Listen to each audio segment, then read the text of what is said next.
One more thing. Allez. Putain, je vais devoir en prendre un, les gars. Je vais devoir en acheter un.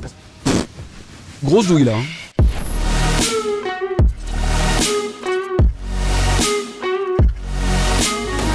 Yes, ça commence, ça commence. Hello and welcome back. But there is just one more thing. Allez. It's time to talk about the Mac. Oui. And we call it M1. Oh putain, c'est une nouvelle puce. Ok, 8 cœurs. C'est le i7 de base de l'iMac Pro. Hein. Imaginez que si c'est 2 fois plus rapide qu'avec nos puces actuelles, c'est incroyable. Putain, je vais devoir en prendre un, les gars. Je vais devoir en acheter un pour faire un edit de RAW là, avec la Stes 3 là. Ouais. Vous imaginez ou pas que les mecs ils ont designé la puce qui alimente leur système d'exploitation. C'est ce que vous comprenez pas en fait. Tous les mecs qui utilisent Windows, c'est ça. C'est ça la différence. C'est que les mecs ils font tout. Je sais, j'utilisais Windows il y a quelques mois, mais mon bilan de Windows c'est ça, les gars. Le prix, ouais, mais c'est 2 fois, c'est pareil. Revends un PC que t'as acheté 1200 balles. Tu vas voir combien tu vas le revendre. Revends un MacBook que t'as acheté 1200 balles. Tu vendras beaucoup plus cher.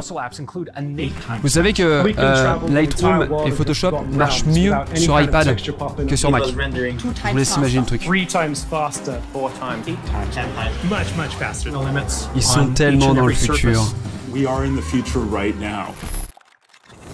Ok, je ferme les yeux. Je ferme les yeux, je vois pas. Hein. Je vois pas, les gars. Ça va, c'est un MacBook, c'est un MacBook. Oh, mais vous avez vu la taille de la carte mère? Frère, c'est ça? Mais bien sûr que c'est un MacBook Air le premier, bien évidemment. Ils veulent te montrer qu'avec une seule puce, ils peuvent tout faire. Oh, les enfoirés. Oh, comme ils chient à la gueule de tout le monde, c'est incroyable! C'est incroyable! Ils gagnent 6 heures en autonomie, mais c'est une blague! Bon, les gars, allez hop, j'en achète un. Je suis obligé d'en acheter un, je suis obligé d'en acheter un là! Quoi? Et on parle toujours de prix d'argent là? Parce que si vraiment il est plus rapide que 98% des PC et qu'il sort à 1200 balles, vous allez juste tous fermer vos gueules en fait. D'ailleurs, vous fermez tous vos gueules sur le chat. Hein. Il n'y en a pas un qui booste. C'est moins cher qu'un iPhone, les gars. Allez, vas-y, ça part. Je suis désolé, les gars. Je suis obligé de faire un test dessus. Test d'édition de photos, vidéo. Oh là là. Moi, j'ai mon PC à vendre. Donc quoi, le Mac Mini? Le Mac Mini? Ils ressortent le Mac Mini? Non! Mec, c'est trop propre. What the fuck? On parle de 700 $, les mecs. Non, non, non, non, non, non, non, je veux pas voir. Non. Ah si, c'est bon, c'est le MacBook Pro. C'est le MacBook Pro, les gars. C'est le MacBook Pro. C'est le MacBook Pro, c'est sûr. Ouais, 8K sur un MacBook Pro 13 pouces, mais c'est une blague. 17 heures. Okay.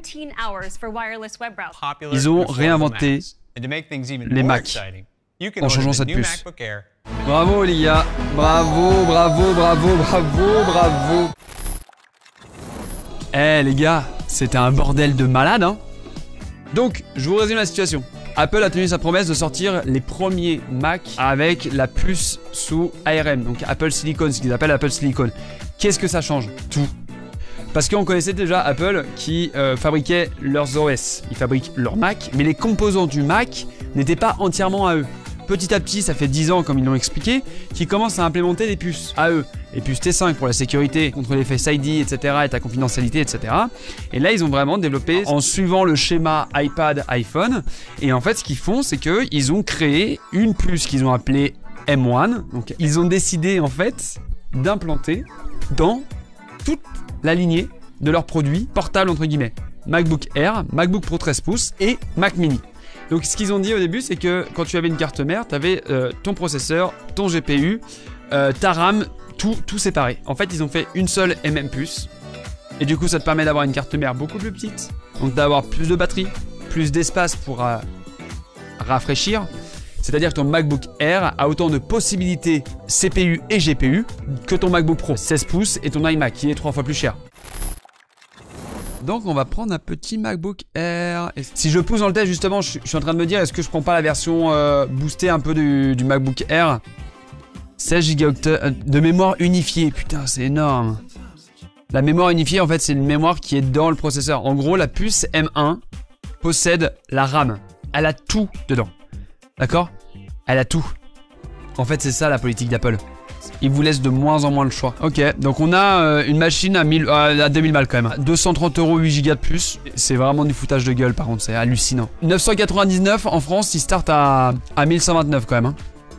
La vérité, c'est que dans 30 jours ou dans 15 jours, je vais le rendre et je vais le renvoyer parce que clairement, ça sert à rien d'empiler les Mac à 1500 balles. En cette période de Covid, je peux pas me le permettre. Mais par contre, j'ai vraiment envie de vous proposer des nouveaux trucs sur la chaîne. Et je sais que, bah voilà, Mac, c'est des choses qui intéressent du monde plus que des tests d'A7S3. On va pas se le cacher, les gars. Du coup, pour ceux qui demandent la différence entre le MacBook Air et le MacBook Pro 13 pouces, et ben pour la modique somme de 280 €, vous allez avoir comme différence une meilleure batterie sur le MacBook Pro, mais du coup il est plus gros, il est plus lourd. Alors on passe au port Thunderbolt / USB 4. Donc techniquement ils sont beaucoup plus rapides. Et c'est tout. Grosse douille là. Hein. Là, le problème avec la nouvelle génération des puces M1, c'est hyper important que vous l'ayez en tête, c'est qu'il va avoir une décote très rapide des MacBook Pro Intel. Ça va être toujours des bonnes machines, mais si vraiment les performances sont au rendez-vous, j'ai très peur. J'ai vraiment très peur. Donc ta qualité peut être propre, mais Apple n'est pas du tout le roi de la performance, mais de l'optimisation. You said it! Apple n'est pas le roi de la performance, mais de l'optimisation. Sauf que ce que vous ne comprenez pas, parce que vous êtes vraiment dans votre monde de Windows, et c'est vraiment le cœur du pourquoi je suis revenu sur Mac, c'est que Mac, ils vont développer le hardware et le software. Mais ce que vous comprenez pas avec, oui, mais Apple vous enlève des trucs, non, c'est que Apple, en fait, il décide à notre place. Et je sais que c'est très chiant, sauf que je te promets qu'à partir du moment où ils ont enlevé la prise jack de l'iPhone, bah tout le monde a suivi en fait. C'est juste que vous êtes persuadé d'avoir besoin de 36 choses, alors qu'en fait c'est vrai que bah ouais, une connectique suffit. Le Thunderbolt USB 4 est juste monstrueux en termes de débit. Je pense qu'avec un seul port, vous allez pouvoir streamer sur 2 écrans en même temps. Il y a vraiment, je pense qu'on n'est pas à l'abri de nos surprises en termes de technologie future. Et c'est ça qu'il faut garder en tête. C'est que Apple n'a pas peur de dire stop à tout ce qui existe et de réinventer. Ils l'ont fait avec l'iPhone, les gars. Quand l'iPhone est sorti premier du nom, on ne jurait que par les BlackBerry et les écrans qui n'étaient pas tactiles avec un clavier physique parce que taper sur un écran, c'était pas bon, le responsive était pas bon. Ce qui a fait la vraie force d'Apple, c'était son écran qui était ultra responsive en termes de précision et de réactivité. C'est ça la vérité de la nouveauté de l'iPhone. C'était vraiment cet écran. Ils ont pris le pari de te sortir un putain de savon.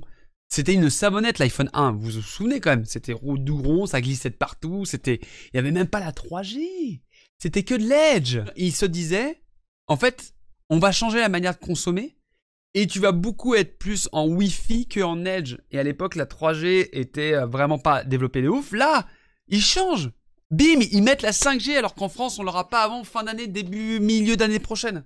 Le vrai problème avec Windows, c'est Windows. C'est qu'aujourd'hui, Microsoft, à part avec leurs surfaces qui sont très bien notées, que je n'ai pas testé mais qui sont très bien notées et qui sont très bien réputées, Windows n'a pas la main mise sur tous les constructeurs. Je pense que ce qu'il faut retenir avec cette démonstration et cette présentation-là, c'est qu'Apple, ils sont 10 ans dans le futur, mais que vous n'êtes même pas encore au courant. C'était tout pour moi. C'était le 9. Je connais. Bref, cette vidéo est terminée, j'espère que ça vous aura plu. N'hésitez pas à mettre un énorme like, un abonnement, un commentaire, à follow sur Twitch pour découvrir ça en live, tel que ça se trouve que je suis en live 2 fois par semaine, si ce n'est plus. En termes de geekerie, on est là aussi, PS5 bientôt. Enfin bref, tu connais la musique, je te laisse partager la vidéo aussi, ça fait plaisir. Allez, bisous et merci pour le follow, ça fait plaisir, putain, allez là, faites péter les follow!